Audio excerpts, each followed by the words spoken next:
Welcome to another special Ask Us Anything edition of Thought to Action, presented by the London Center for Policy Research. I'm Chris Cordani. I'm asking the questions today. This is where panelists from the London Center answer some of the questions you submit to us. If you would like to submit a question for consideration, please feel free to send one to us through either direct messaging on Twitter, Facebook, or our Thought to Action Patreon page, patreon.com/Thought to Action. If you would like to help us create more Ask Us Anything sessions, Thought to Action programs, and exclusive content to keep you informed of what's happening, please join our Patreon community at patreon.com/Thought to Action. For more on the London Center for Policy Research, who we are and what we do, visit our website, londoncenter.org. Also, feel free to share this video and comment on our discussion. It would greatly help us out if you do that here at the London Center and our Thought to Action channel. If you haven't yet, also, please feel free to subscribe to us. For this edition of Ask Us Anything, let's welcome our panel from the London Center. Lieutenant Colonel retired Tony Shaffer, President of the London Center. Lieutenant Colonel British Army retired Tim Wilson, Senior Fellow. Brian Griffin, Senior Fellow. And Navy Captain retired Pete O'Brien, Distinguished Fellow. The first question is from Marie J. The new Biden administration has taken fast aim at the firearms industry and the Second Amendment through executive orders. He plans to reinstate red flag laws. How subject are they, though, to abuse by powerful anti-gun types, and couldn't they also be used to target veterans' rights to firearms ownership?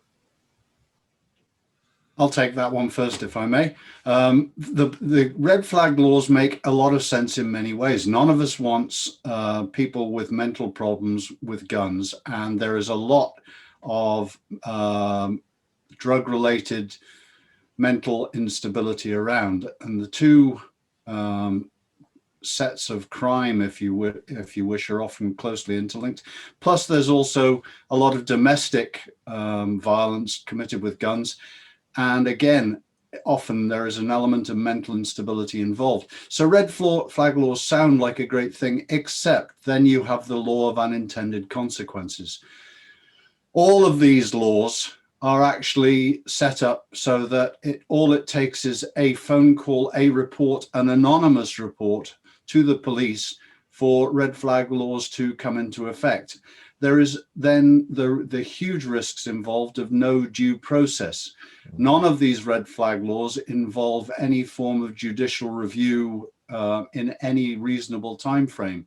So what you're basically saying is, if your neighbor doesn't like your politics, he can send in a complaint to the police so that he believes you may be mentally unstable, and the police will come and confiscate all of your weapons, all of the weapons in the household, weapons belonging to other people in the house. And there is no judicial process involved. There's no real system of review, no real system of appeal. And that is gun confiscation. And as I mentioned, it could be as simply as they don't like your political reviews. So the dangers inherent in that are obvious. And that makes red flag laws very dangerous to our liberties. I'd like to pick up on that a little bit from the veterans' perspective. So the issue, I agree with what Tim said. I think the abuse of authority should be the biggest thing we're concerned about. What's notable is that 99% of the time, families can deal with mental health issues, to include weapons issues, by the fact that family members engage and get somebody the help they need. And I think so much of this is really the individual family or individuals around someone recognizing that issue. If you put that in the hands of authorities who can just dictate, they'll dictate and they'll abuse. And the moment you do or say something politically they don't like, they can invoke it. And that's the danger. It's politicization of tools. So over the last few days, I actually spent some time in Pennsylvania. And one of the first things I did, because our attorney general here in Virginia screwed up reciprocity, I went to a local sheriff and got my concealed carry permit for Pennsylvania. It didn't take long. I think it's an infringement, but it's, okay. So they run you through a background check. It took, because my name and my son's are the same, took some time to get it all done. But we got it done. I got it issued, and I was talking to the deputy, and he said flat out that so much of what they see is that law-abiding citizens simply want to have guns, and they want to minimize interference. This is not the common prevailing view, because in the big cities, they want to have something they can grab a hold of and use against someone they disagree with politically, which brings me to the veterans issue. If you take veterans as a group and examine them, there's going to be, especially those who served in combat, the potential of issues, period. Anybody who served in combat has suffered trauma, whether they know it or not. And I resent the fact that people who provided key loyal service to the Republic are now going to be potentially singled out as threats when they're not. And I think this is the key issue, is that the idea of introducing some level of scrutiny of this group more than others, simply because you're afraid of that group, is political. That does not make any common sense, because I would argue police officers, retired police officers, probably have as much trauma as veterans, because they have to see things and do things that others in the public don't have to. So it's a danger. It's a slippery slope. So I think it's very dangerous to do that. The other thing I've noticed is that Bloomberg's money is all over trying to message on this. There's something called The Trace. I'm not sure if you've all seen that, but it's an organization which promotes itself as being journalists. And I recommend people go check it out, because it's all about trying to essentially use messaging to create another situation where veterans, where people who don't agree with them become essentially targeted. So it's very dangerous. And this feeds into what we see with the Biden stuff, as well as this new, I want to make sure I read this and get it right. HR 127. HR 127 is the ultimate grab of everything, everything from making someone who buys or sells 5 guns a year, they want to force you to be a dealer, because, oh my goodness, you can't buy and sell stuff. They want to criminalize behavior which otherwise is not criminal, relating to a range of things. And they want to now make sure that they will arbitrarily tax and control things like ammunition. So we see the direction it's going, and this is about infringement via proxy, either going and using red flag laws, veterans issues, trying to go after ammunition, or make behavior either regulated or criminal. You buy or sell 5 guns, and oh my goodness, you do that without a license, you're going to go to jail. We're talking about stiff fines of $50,000 per violation in some cases. So this is what we're up against, and I think that anyone who doesn't recognize this is a Stalinist attempt to criminalize protected behavior within the Constitution isn't paying attention. I would just ask everybody who's listening to take it back one step. What we're talking about here is giving government writ large, whether it's federal, state, or local. You're talking about giving government the right to bureaucratically. There's no legal process. No one went to the court and went through a legal process, but to give the government bureaucratically the authority to deny a fundamental right. Now, it will start out as denying a fundamental right, ownership of a weapon, or possession of a weapon. But once you let that camel under the tent, that nose under the tent, everything else becomes a target. And history has shown repeatedly that bureaucracies don't stop once they have an entry. Right. And it really needs to be taken a hard look at, is the fundamental issue of giving government the authority to arbitrarily deny a fundamental right. That's a horrible, horrible thing to do. That's exactly. Right. Well, we're talking about the infringement of our liberties here, which our system of government, our liberties are our own, right? Provided to us by our creator, not given to us or leased to us by the government. So the standard has to be incredibly high. If you're going to be taking from my liberties, yeah, I want it to be proven in a unbiased jury of my peers. To give that authority over to the government, like Tim said, without due process, sets us up for other liberties to be infringed upon in the same manner. So this has to have an incredibly high standard if this taking will occur. But really, these liberties should first be maintained and monitored by the individual and then the family. And I think that there's a certain portion of our society that share a political opinion that the individual and the family should not be the ultimate authority. It should come from the government. Government should lease authority to citizens. That's not the nature of our country. That's not the liberties that we own, that we have a natural right to. So we have to guard against this idea, because the question ultimately is, who is the decision maker about my liberties? As Americans, we believe it's ourselves. Right. If I may, there's another aspect of the law of unintended consequences as well. What we're discussing is red flag laws, which are basically an urban style concern more than anything else. Sure, it happens in rural areas, but you need to think through things like people out in the Midwest, people out in the boonies, and in particular, people in Alaska are a good example where subsistence hunting is a critical aspect for many, many people. And they have mental health issues up there too. And basically what you're saying is that for social and or political reasons, without due process, a constitutional right can be taken away from somebody without this judicial review. And that potentially means that up in somewhere like Alaska, a family could starve because the neighbor reported somebody he didn't like. Yeah. Yeah, it becomes very tribal, and I think that's part of the danger here. And I think my experience in Afghanistan dealing with tribal warfare, one tribe would lie about another tribe to invoke bad things to happen to that tribe, and that's what I see here. So much of our system's problem is not red flags; it's the fact that the judicial system, the judges will catch someone 3, 4, 5, 6 times with a gun, and they get to go back out and do it again.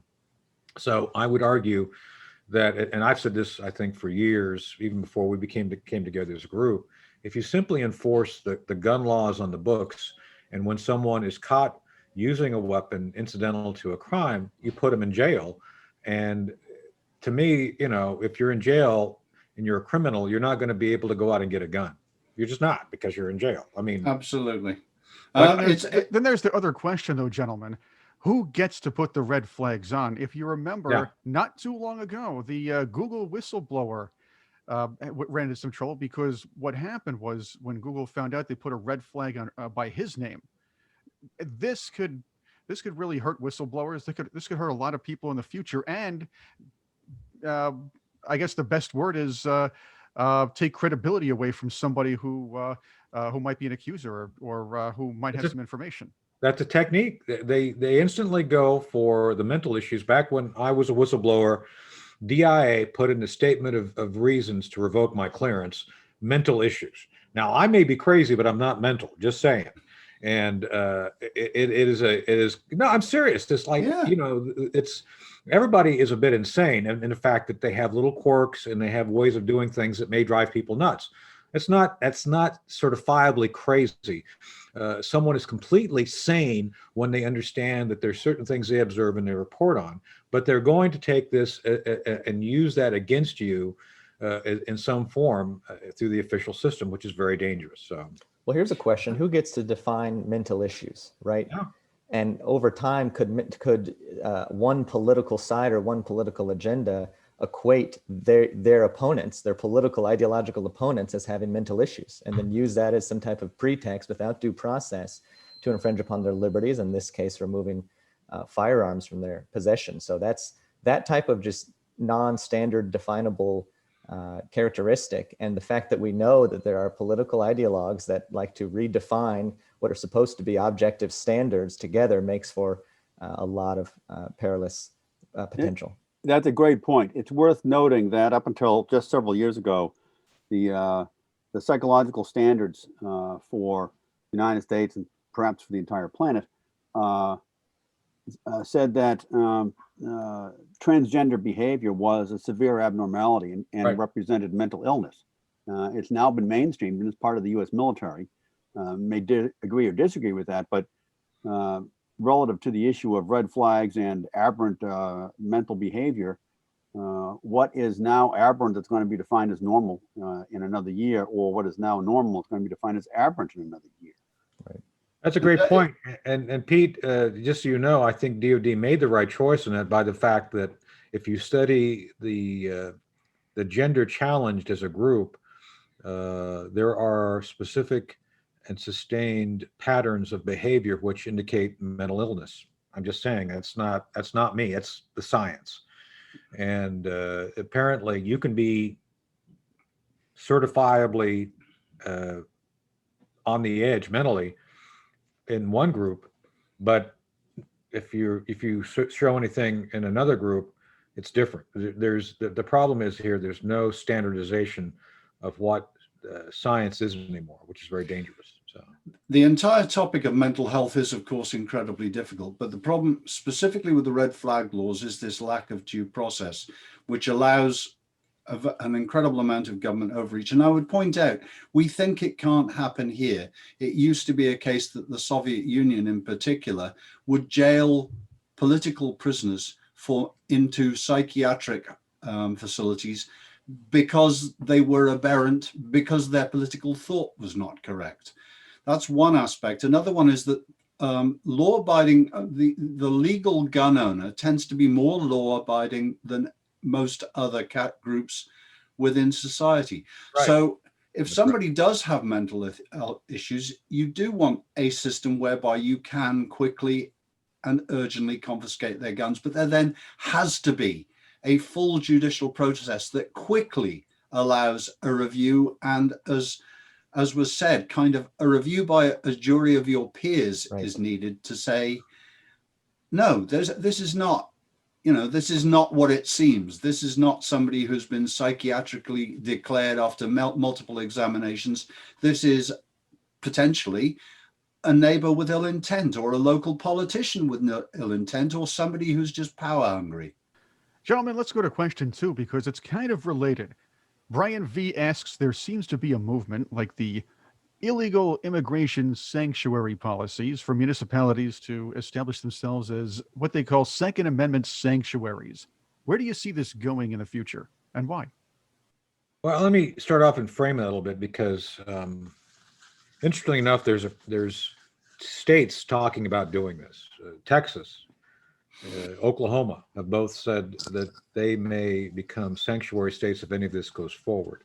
And there's actually legal foundation for this, because years ago, when Jerry Brown, I think it was Jerry Brown, declared California to be a sanctuary state for illegal immigration, saying they would not follow any federal guidelines or laws, they got away with it. The Supreme Court did not strike that down. So the states essentially using illegal immigration as a very bad but direct example. California said, F you, we're not going to do it. So that opened the door for states to use essentially the 10th Amendment as a way of doing something like that. I don't agree with illegal immigration being, like, we're just not going to enforce it, but I'm saying that there's a legal foundation that states can pursue. The idea of nullification, the idea that a state can essentially not obey a federal law, is one that in the end has very decidedly been resolved in the favor of the federal government. When the federal government wants to make a state obey, they can make the state obey. That was sort of the point of the Civil War. But there also the federal government has some huge leverage. One of them being the issue of federal spending, and that's already reared its ugly head a couple of times in the last, I guess in the last month. There was talk about I forget what state it was, but about 10% of their federal highway funds would be withheld if they did X, Y, and Z. I'm not really sure what the issue was, but I just remember the issue came up. So in the end, the federal government has a lot of leverage to force a state to act. I would suspect that a lot of this is a case of, if the federal government really doesn't want to push it, they won't push it. If they do want to push it, there's not much the state can really do. I'm not sure about that, Pete. It gets really interesting, doesn't it, when you're talking about something that is specifically covered in the Constitution or the Bill of Rights, i.e. the Second Amendment. the federal government's power is limited by that much more, I feel, than the states and local jurisdictions. And if the states then decide to say we are sticking to the letter of the Constitution, that opens up a big fight in, that will end up in the Supreme Court. It has to, kind of, because it's a state versus the federal government. Well, yeah, but you still have was it President Jackson who told the Supreme Court that it's their decision, they can enforce it, knowing full well, of course, the Supreme Court really can't do anything.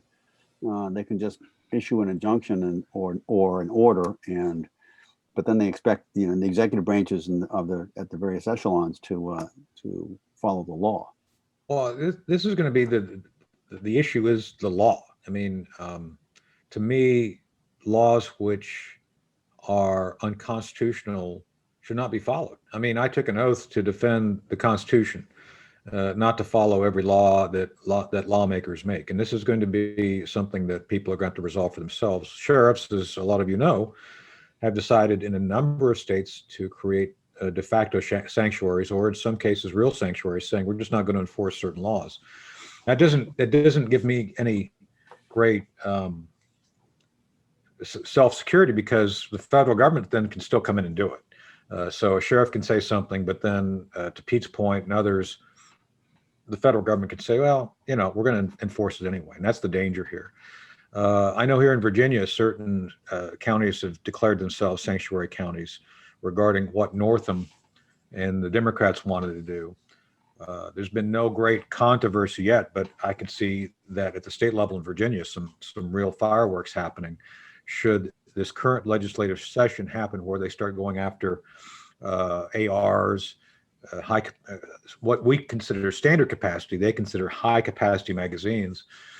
It could be very brutal. And it's one of those situations where I think that the idea of sanctuary is good, but it's not adequate, because it's the federal government can still, to Pete's point, use its political will to invoke and enforce laws on individuals rather than if local law enforcement wants it to happen or not. So. It is interesting, though. Brian, perhaps you could comment a little bit on the idea of the sanctuary things came from the immigration sanctuary idea, and it's the law of unintended consequences again coming into effect, where they have these great ideas and they push them politically and in the media, and then if somebody on the other side of the aisle picks it up and runs with it, they're going to completely contradict themselves.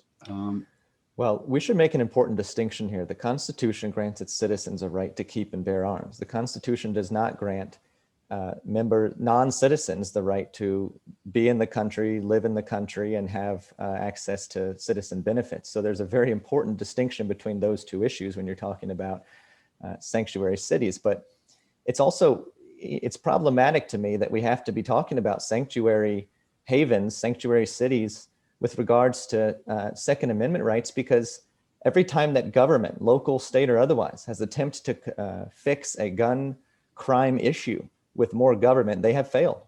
Right. You don't need to look any further than Chicago or other major cities that have incredibly strict gun laws that have not been able to decrease gun violence in their city. In fact, a lot of their laws end up harming people, especially residents of the inner city, because people cannot defend themselves. So there's a question at play here. People get into office and they think, well, what can I regulate? I'm going to make my legacy by making some type of new regulation to solve whatever issue it is that seems to be popular at the moment, as if that's the only solution to society's problems. If our entire pool of solutions is to regulate more, and we're unwilling to look at the effect of what increased regulation does, is it effective or is it not effective, then we've doomed ourselves from the start. So this is all a symptom of a much larger issue, which is that state, local, and federal officials seem to be trying to tackle everything, every problem in society with more government. Well, this is the problem. And this is I'm glad you framed it that way, Brian, because part of what we've been trying to do as a London Center, and I hope everybody supports us, makes contributions to us, is the idea that there should be uniform expression of the right of self-defense, period. because to your point, politicians decide, well, I'm going to do something based on my political base and trying to do something. So many of the political base in larger cities decide, we don't like guns, we're going to make it difficult for law-abiding citizens to have it. But then that very thing creates Chicago, because that very premise of guns are scary and we don't like them. Oh, and a politician will pick up on that. Well, I don't like guns either. Let's do something to get rid of the guns. Then therefore creating the unintended consequence of Chicago being more violent and less safe than Kabul. So, I mean, it is always interesting, Tony. You've picked up on one of the major points there. Every law that they bring in affects legal law, people who follow the law. It doesn't affect the criminals. None of these things ever reduce the number of criminal guns going on. So Chicago can have all the gun laws and completely ban guns except by the police. It's not going to stop the criminals having guns. It also important to keep repeating this, and I know you folks have said this all before, but I'm going to say it again. These laws do a great job in taking guns away from legal guns, away from the poorest people in our society, right, because they're the ones who can't afford the insurance, can't afford the extra training, can't afford the extra legislation and or administrative processes. So the people who are most punished by gun control laws are the people who need to be able to defend themselves the most. Meanwhile, if you are some, multimillionaire rock star, can you go out and buy a Thompson submachine gun and get all the neat licenses? Of course you can, because you've got a raft of lawyers who can pull through all the strings and get all the paperwork squared away. You're great behind your already 15-foot high electrified fence. right. But Mr. and Mrs. Smith living in South Side of Chicago can't defend themselves. That's the system that we're setting up. So yeah, and it's interesting that the Congresswoman Lee, this HR 127, who's black, she's black by the way, doesn't understand the very legislation she's proposing would make it most difficult for minorities, for inner city minorities, to legally own guns. It's completely mind-numbingly racist, just to use a term. And I think this is where the left, the left seems bent on trying to disarm its own minorities for purposes of control. It really is strange that someone like Barbara Lee, who's supposed to be all for the little guy, would invoke and propose, like Pete said, every little thing would become taxed, every little thing would become expensive. Everything that you would want to have available to you, training, weapons, ammunition, would be highly expensive, and the cost itself would make it almost prohibitive for anybody who has any normal job. That's what apparently the left wants. But this is something that we need to point out, is the fact that I'll just say it, gun control is racist, and it really is. So, if I may add into that and take that another step, there's also the move to by executive order already, cancel the law that protects gun manufacturers from being sued by the victims or the relatives of the victims of gun crime. And people think that won't have much effect. It's kind of off in the air. The manufacturers, they've got pots of money and what have you. Once the manufacturers are driven out of business, once again, the costs go up. We suddenly have less weapons available on the market, and what the knock-on consequence again is to make guns more expensive, because while the manufacturers stay in business, they have to cover the costs of defending themselves legally, which we all know can be many, many millions of dollars. Let's talk about reciprocity for a second, state reciprocity, because if you're going to take a trip, let's say you're going to be driving along the interstate across several states by yourself, you want to be defended, have your firearm with you. Do you have time to research every law in every state? Do you have to change your route to avoid states that don't allow you to drive through them with the current licensing and permitting that you have? How does that affect people? People who work for a living and have to be in a different city at a different deadline for their job, they're going to be disproportionately affected. People who perhaps aren't able to as easily navigate the law and determine it. So this all goes to the point that these type of laws and even the lack of reciprocity among states adversely affects people with lower socioeconomic status. So yeah, and Brian, I'm glad you brought it up that way. There's 2 points I want to hit on that. First, I've done some study on this because I don't know if people knew this, but at the beginning of World War II, only 17 states require a driver's license. So the licensing issue is something that does kind of morph, obviously. And then by the 50s, most states had driver's license. By the mid 50s, some states even required you take a test before you drive. It was really iterative. So by the 60s, it was kind of universal recognition of all license, the Intercommerce Act issue.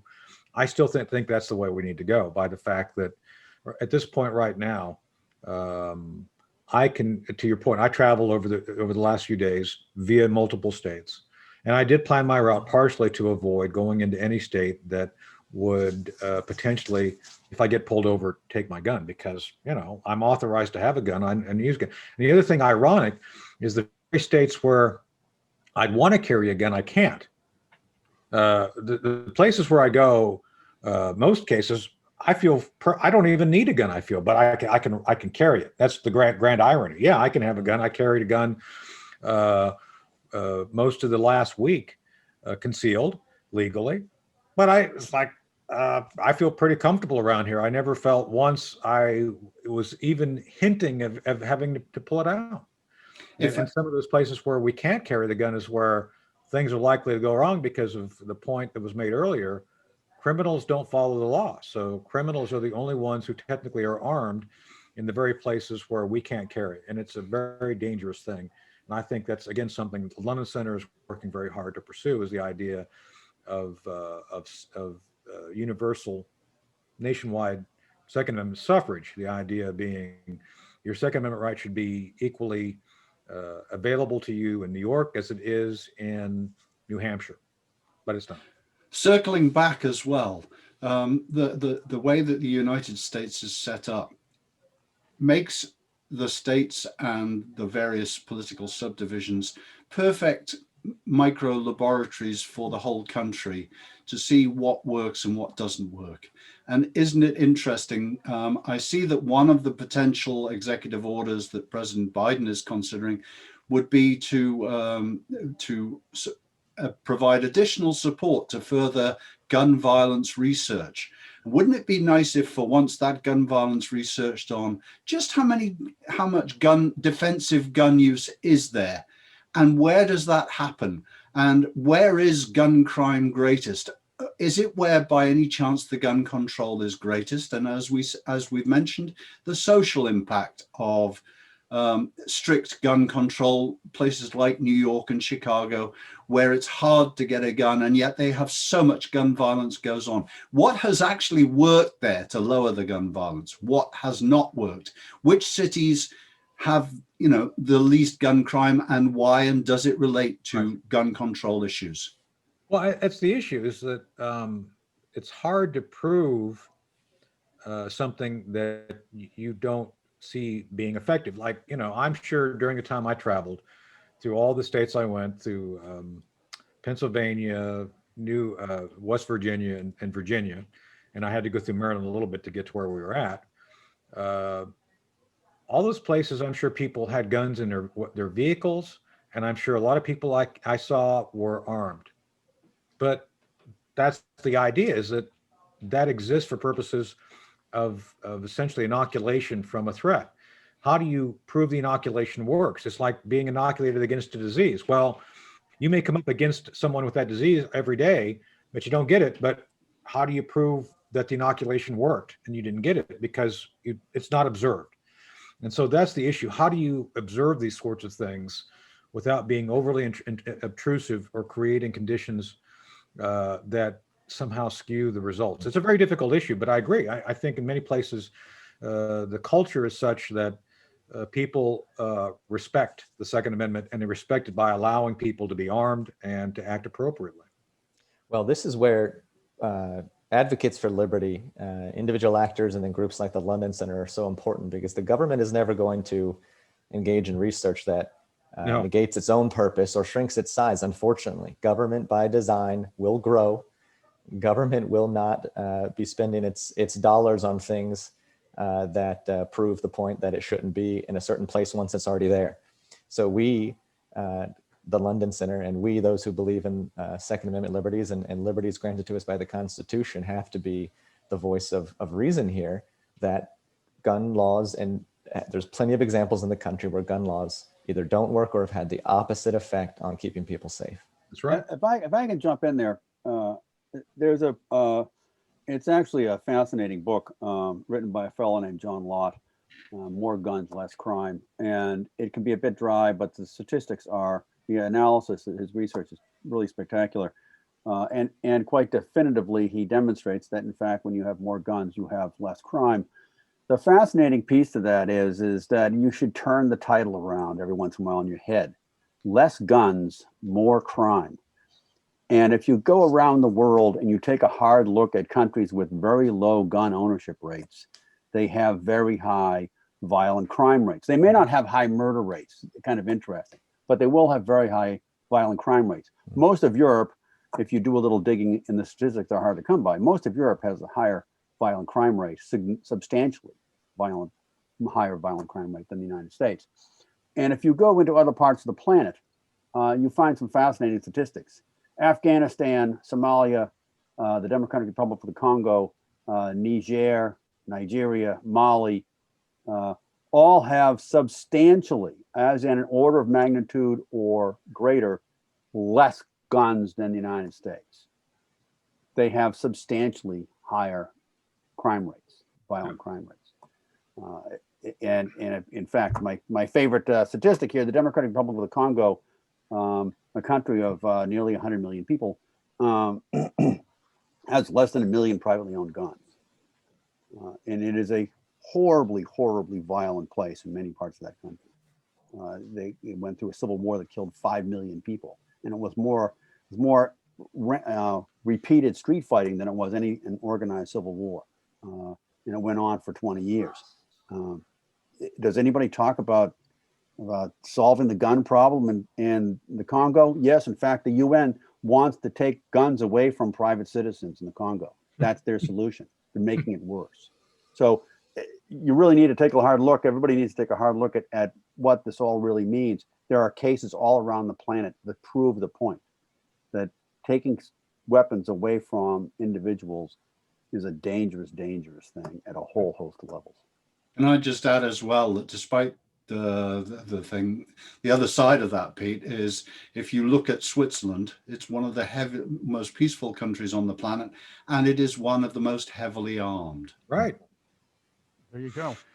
We hope you're enjoying this edition of Ask Us Anything, presented by the London Center for Policy Research. If you'd like to help us create more of these programs, see some sneak previews of Thought to Action, and enjoy some exclusive content, we'll keep you informed of what's happening. Please join our Patreon community at patreon.com/thought-to-action. And it would also help us out if you would subscribe to this channel and spread the word. Share our videos with your friends and your colleagues. We have time for one more question, gentlemen. This one is from Chris A. The recent revelations from the Crossfire Hurricane investigation transcripts have proven that the FBI did, in fact, spy on the 2016 Trump campaign and his administration based solely on hearsay from political rivals. People went to jail over this. Taxpayer money was wasted, and the U.S. media reported like the rumors coming from it without proof were fact. If this can happen to a presidential candidate and sitting president, mind you, what's to stop the FBI from bullying regular people at the whim of a powerful politician? First, what needs to be done to balance out the need for national security and the need to protect all Americans from abuse of agency power? And second, how can we hold those who abused such power during Operation Crossfire Hurricane accountable? Let's start with the second part first. There's still the ongoing Durham investigation. One of my sources tells me that it's down to 5 people who are going to be criminally charged. I don't want to get into the details, give up the source, but suffice it to say that this Kleinsmith result, the result of the lawyer, Kleinsmith being essentially convicted of lying to the FISA court is only the most obvious aspect of what you just said, Chris, is that that political hearsay was taken and used within official channels to launch official investigations, which resulted in official convictions and a lot of money being spent. And this cannot stand. The current issue relating to those five and what will happen is really in the hands of the Department of Justice. And this goes to the first part of the question: how do you fix that? Well, there's I think Pete can I think tell me if this is correct or not. There's an old I think it's a Japanese saying, "The fish rots from the head." And the issue right now is the leadership, because this should never have started. I know Carter Page, one of our senior fellows, Tim Parlatore, represents Carter in this, in his issue regarding the suit against the government. There's no doubt that Carter was targeted because he happened to be, he made certain political choices that that the establishment decided were going to be studied on behalf of another political party. That can't happen, and it did. And so those who allowed it to happen need to be held accountable. And then those in charge need to establish an understanding that this cannot happen. And if it does happen, there'll be penalties. And that's part of the problem with the Department of Justice. And I wish Tim was here to talk about it. There's no downside for officials in DOJ or officials in the FBI to do this sort of thing. There's no downside. There's no downside from deciding, yeah, I'm going to act politically. Too bad. And that's what I think the danger is of allowing this behavior to not be addressed directly. And I'm hopeful that the Durham investigation will go after it. And one other thing really quick, while we're talking about the political use of the government. It's very clear that Joe Biden himself engaged in this fraud. By all accounts, in January, I think it was the 6th or 7th, I think it was the 7th of January of 2017, where he was the one who recommended that that certain never used laws be used to set up Mike Flynn as a prerogative of continuing that investigation. Look, I've said publicly that I think that Joe Biden is going to go the route of Spiro Agnew, both because of this issue and because of what Hunter Biden's been engaged in. More on that later. Hopefully we'll talk about that more. But to me, someone like a Joe Biden should be held accountable because, again, he as vice president abused his position to invoke and recommend certain actions by the FBI that were illegal.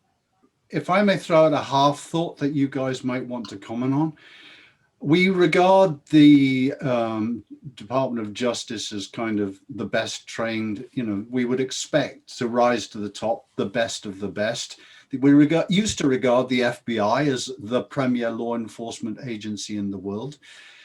By allowing politics to infect what goes on and a lack of accountability, it kind of concerns me. I'm thinking actually of what's just gone on in Myanmar, Burma, where the military junta has again taken control from the elected officials because they don't like the result.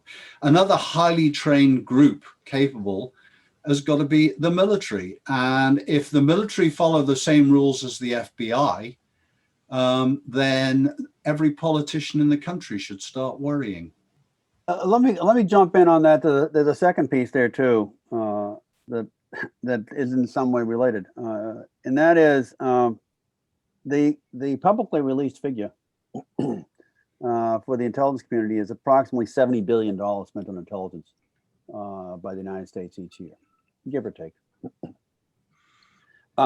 If you do a little digging on the internet, you can come up with some reasonable numbers on number of people who are employed by the intelligence community.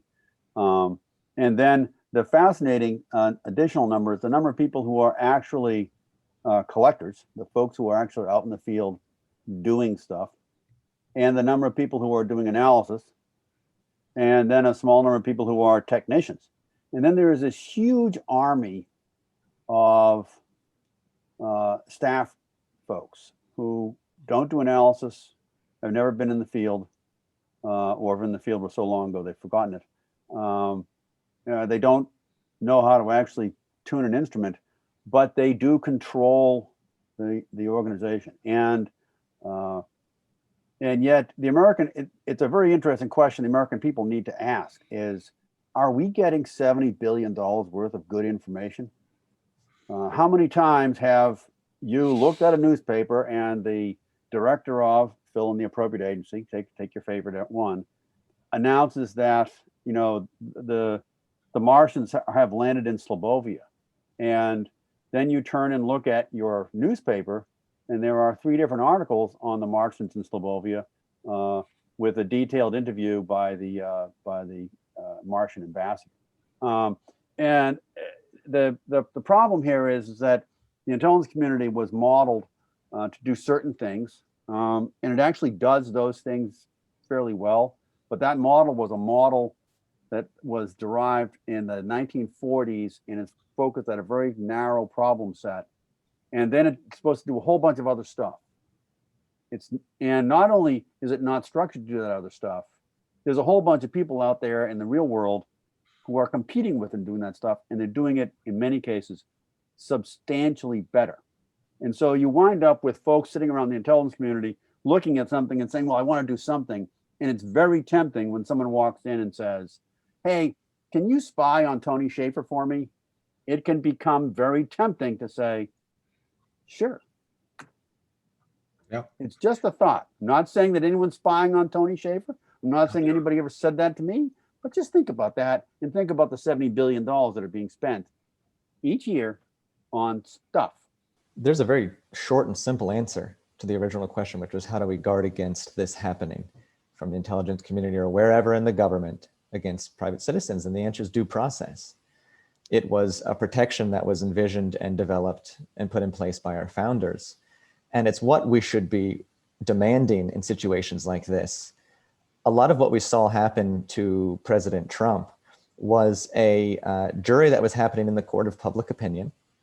And it was decisions were being made based on political ideologies before the due process was able to take place. By the time we got to something like the impeachment trial, the decision had already been made, and that's why the vote was split perfectly down the political aisle there. So this also comes into play with regards to your liberties and your privacy liberties. If the intelligence community is going to be doing something like spying or engaging in some type of covert activity against its own citizens, there has to be a due process that happens that allows that. Some type of ruling from a judge, it has to be based on real evidence. And if that due process is infected with political ideology, that has to be, we have to be holding people accountable for that. And the standard must be elevated after that, not decreased, not done away with, not ignored. Due process has to be followed. That's what wasn't followed in this case, and that's what opens us up to danger. So to build on what Pete said, and Brian, you're completely correct. The intelligence community is bogged down. It's almost like a muscle-bound weightlifter in managing requirements. And Pete can attest to the fact that over at CIA, there's a organization, I don't remember the name off the top of my head, but all they do is spend time ruminating about which unit will collect what. There's a whole section, what was it called? The IMC something, there's a whole deck that each unit has to be assigned a certain unit within an IIR, which Pete used to see a lot of. You have to have, like, there's 5 lines of the text just devoted to trying to categorize the report. And I can tell you from experience, as someone who used to fight that bureaucracy constantly, because they would essentially say this unit has to collect on these 5 things, and if it's outside of that collection, then don't report it. Well, you know, they would be basically tasked to collect everything about, you know, plastic bags and straws. But the moment that someone in the unit finds something regarding Bigfoot about to overrun the market, oh, no, don't report on that. That's not within your collection guidelines. It was really like that, is that it's not designed to be adaptive. That's the first criticism. But they will find little loopholes to do things that they want against those they disagree with. And this goes back to why they used foreign counterintelligence, FCI, versus criminal investigation. Within the context of foreign counterintelligence, it's kind of open-ended. And so in this case, they could find a way to negate certain facts, leave them out, and create that path forward to do the collection. So it's very insidious. In one hand, they will suppress innovation and going and doing the right thing. Pete knows this. Pete shared my pain during the early days of the internet, where DOD had no idea what to do about collection or cyber. Nothing, right, Pete? Am I lying? I mean, they had no idea. They were living in the dark ages regarding cyber. The stuff we now do and see, data mining and all, they didn't want to deal with any of it. We have top men working on it, Dr. Jones. Yeah.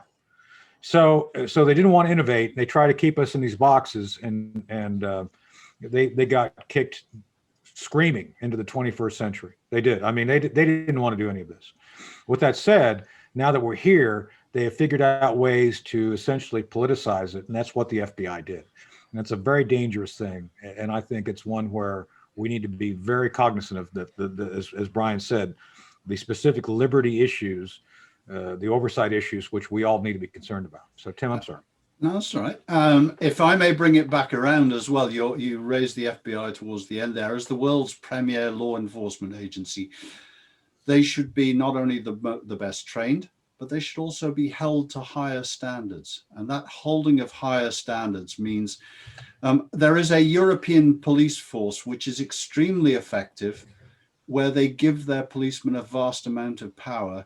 And basically, if a policeman testifies against you in court in that country, the judge will accept it as gospel unless proven otherwise, if you see what I mean.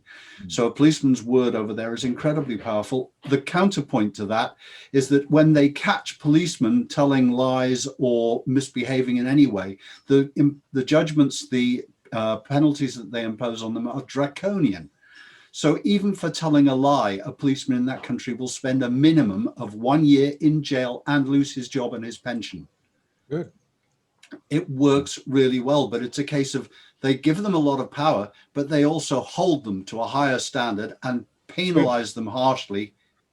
Why aren't we doing the same? Thank you again to our panelists for taking part in our Ask Us Anything session, and thank you for watching. You can keep up to date with our Thought to Action show on our YouTube channel and on Apple Podcasts, Spotify, iHeartRadio, Amazon Audible. Yes, we're now on Amazon Audible and other digital outlets.